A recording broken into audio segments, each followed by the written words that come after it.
દેશના આઝાદીમાં આપણું આટલું મોટું યોગદાન હતું। દેશ આઝાદ થયો, દેશમાં લોકશાહી આવી, લોકશાહીમાં દેશમાં બંધારણ બન્યું અને બંધારણની કલમમાં 444, 244, 13 કમાં આપણા વિસ્તારને 5મી અનુસૂચિ તરીકે જાહેર કરવામાં આવ્યો। એ જ પ્રકારે દેશના આસામ હોય, સિક્કિમ હોય, મિઝોરમ હોય, નાગાલેન્ડ હોય, મેઘાલય હોય, તમામ રાજ્યને અનુસૂચિ 6 અંતર્ગત સમાવેશ કરવામાં આવ્યો।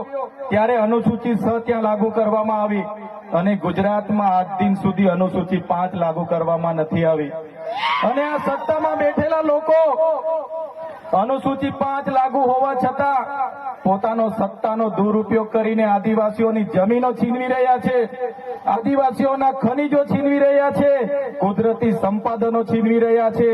રોડના નામે, ડેમના નામે, આ વિસ્તારમાં કોરિડોરના નામે, જીએમડીસીના નામે, હાઇડ્રો પાવરના નામે, જીઆઈડીસીઓના નામે, સરકારી આવાસોના નામે, સ્ટેચ્યુના નામે આજે આદિવાસીઓને એમની જમીનો છીનવાઈ રહી છે। આજે આખા દેશમાં 80 લાખ આદિવાસીઓ વિસ્થાપિત થયા છે। એ આ સરકારો દ્વારા કરેલી દેન છે સાથીઓ। આજે ગુજરાતમાં, આજે દેશમાં 8% આદિવાસીઓ છે। 2011ની વસ્તી ગણતરી પ્રમાણે 11 કરોડથી પણ વધારે દેશમાં આદિવાસીઓ છે। આજે ગુજરાતમાં 15% આદિવાસીઓ છે। 1,25,00,000 આદિવાસીઓ ગુજરાતમાં છે। 29 જાતિઓ ગુજરાતમાં આદિવાસીઓની છે।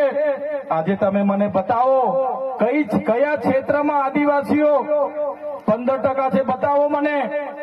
તમે સચિવાલયમાં જશો, આદિવાસીઓનું લિસ્ટ તમે માંગજો, તમે હાઈકોર્ટના જજની યાદી જોઈ લેજો, તમે ઇન્ડસ્ટ્રીયલના આપણા આદિવાસીઓને કેટલા લાભો મળ્યા છે જોજો, તમે રિયલ એસ્ટેટમાં આપણા આદિવાસીઓની સંખ્યા જોજો।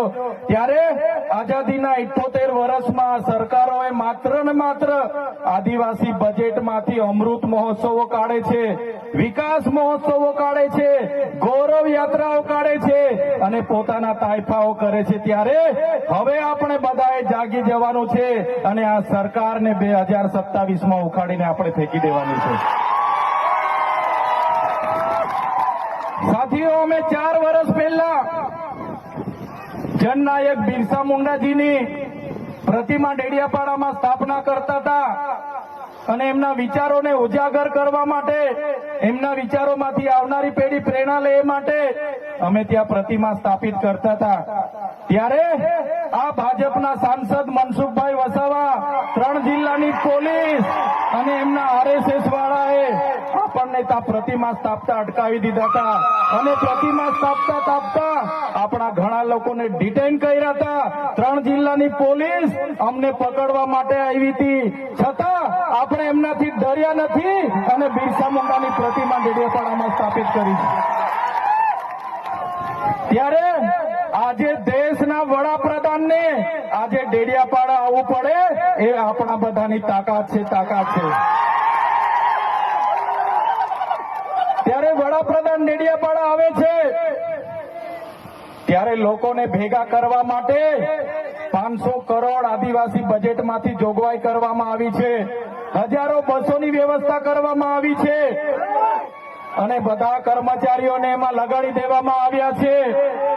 આજે ડેડિયાપાડાના ગામડાઓમાં ટીડીઓ ના મળે, તલાટીઓ ના મળે એવા ગામડાઓની ગલીઓમાં આ ગુજરાતના નાયબ મુખ્યમંત્રી, એમના મંત્રીઓ, એમના સાંસદો, એમના ધારાસભ્ય ડેડિયાપાડાના ગલીઓમાં 4 દિવસથી ફરે છે। જે લોકો એસી ચેમ્બરોમાંથી બહાર નહોતા આવતા, જે લોકો ગાંધીનગરમાં પડે ફતારીએ રહેતા હતા, એ લોકોને ગામડે ફરતા કરી દીધા। એ આપણી બધાની તાકાત છે ભાઈઓ।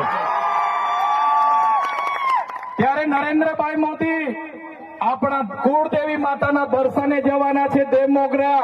દેવમોગરા એ મહારાષ્ટ્ર, મધ્યપ્રદેશ, ગુજરાત અને રાજસ્થાનના લાખો લોકોનું આસ્થાનું કેન્દ્ર છે અને દેવમોગરા જઈને રાજનીતિ જયારે કરવા માંગે છે ત્યારે નરેન્દ્રભાઈ મોદીને હું આ મંચ પરથી કહેવા માંગુ છું, તમને જો આદિવાસીઓ માટે હિત હોય તમે દેવમોગરા જજો, તમે હિજારી લઈને આવજો, તમે મવડાનો ચોખ્ખો દારૂ 1 બોટલ લઈને આવજો।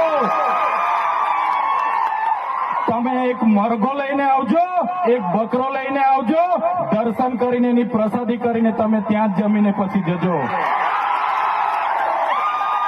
ત્યારે અમે માનીશું કે તમે આદિવાસીઓના હિતેચ્છુ છો. તમે આદિવાસીઓ માટે આજ દિવસ સુધી તમે 24 વર્ષથી રાજનીતિમાં છો.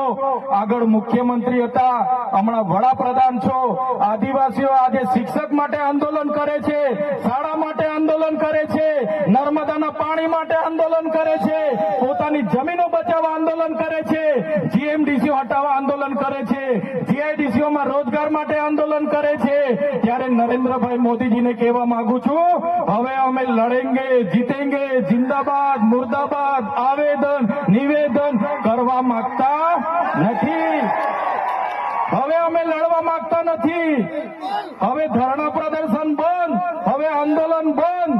જો અમારી 5મી અનુસૂચિ, જો અમારા પૈસાએ, જો અમારી અનામત, જો અમારી 73 એની જમીનોને આવનાર દિવસોમાં જીએમડીસી ના નામે માગશો, માલસામોટ પ્રોજેક્ટના નામે માગશો, હાઇડ્રો પ્રોજેક્ટના નામે માગશો, અણુ મથકના નામે માગશો, તો અમે આંદોલન નથી કરવાના, અમે નેપાળવાડી કરવા માટે ગાંધીનગર આવવાના છે.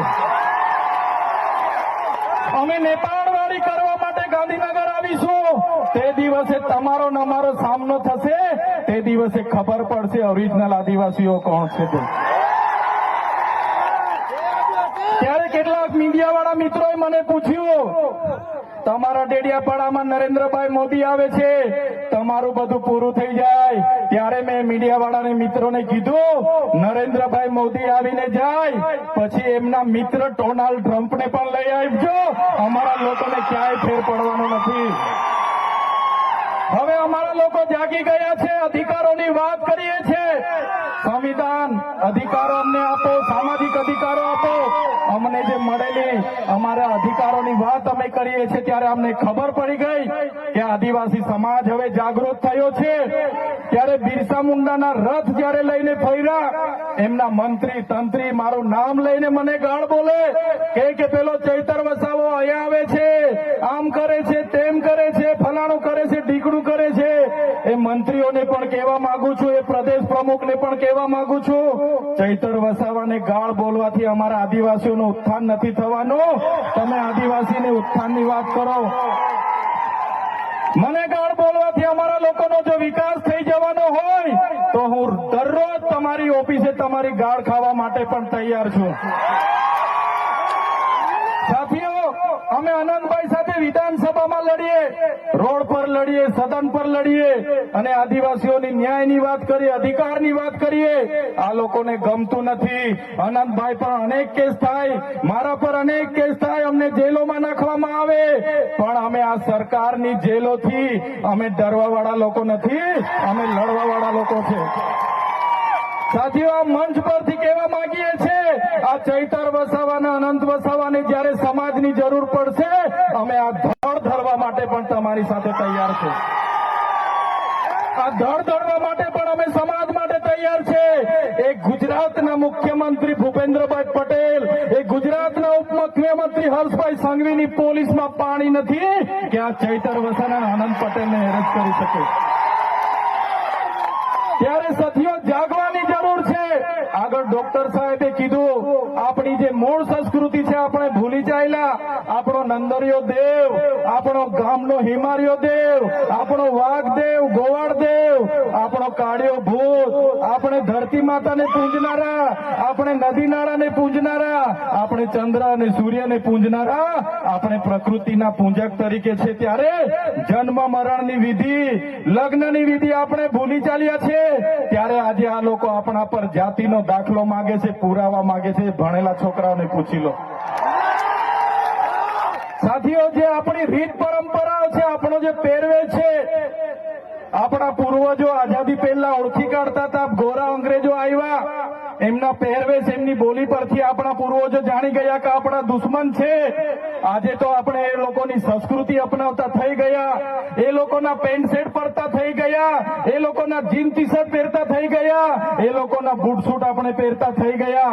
આપણી બહેનો પણ આજે પંજાબી પહેરતી થઈ ગઈ, ડ્રેસ પહેરતા થઈ ગયા, ચણિયા ચોરી પહેરતી થઈ ગઈ, જીન્સ ટી શર્ટ પહેરતા થઈ ગયા.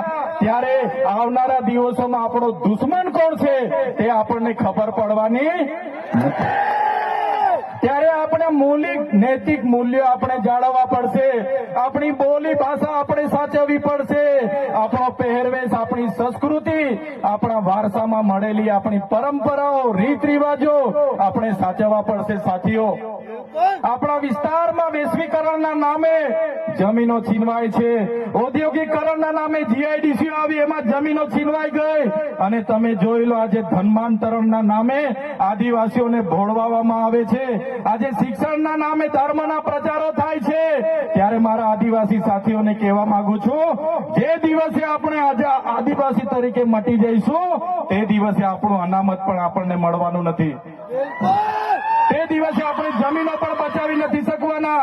સંવિધાને આપેલી જળ, જંગલ, જમીન પરના અધિકારો પણ નથી બચાવી શકવાના.